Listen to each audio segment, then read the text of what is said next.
Vote দিলেন কিরকম মনে করছেন? ভোটের নামে প্রহসন চলছে।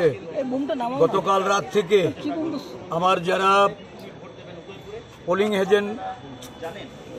পোলিং এজেন্টের সম্ভাবনা যাদের, তাদের বাড়ি ঘরে গিয়ে তালা দেওয়া, তাদের বাড়িতে গিয়ে হামলা করা, সারা রাজ্য জুড়ে একটা প্রহসনে পরিণত হয়েছে।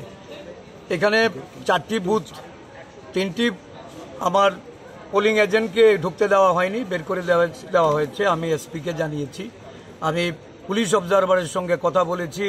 এখানে আরুর সঙ্গে সেভারেল টাইম আরুর সঙ্গে আমার ইন্টারেকশন হয়েছে। আরু নিজে বলেছে যে আমি পোস্ট অফিস চৌমুহনী থেকে এসে তাদেরকে তুলে নিয়ে ঢোকাবো। এখন অবধি আমি বসেছিলাম, আমি এইমাত্র এসেছি, 7:30টায় আমার ভোট দেওয়ার কথা। আমি আধা ঘন্টা অপেক্ষা করে সেখান থেকে বেরিয়েছি এবং রাজ্যের বিভিন্ন জায়গা, প্রতাপগড় বিধানসভা, সূর্যমণিনগর বিধানসভা, রামনগর বিধানসভায় তো যাচ্ছে তাই অবস্থা। আমি বনমালীপুর সকাল থেকে এই দৌড়ঝাঁপ চলছে।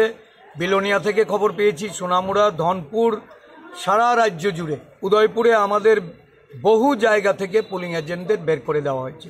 এখন চলছে ভোটারদের লাইন থেকে বের করে দেওয়া। একটা ভোটের নামে অরাজক পরিস্থিতি তৈরি করেছে। আমি যাচ্ছি, কিছু কিছু সেন্টারে যাব এখন, তারপর বেলা শেষে আমি সার্বিকভাবে আপনাদেরকে বলব।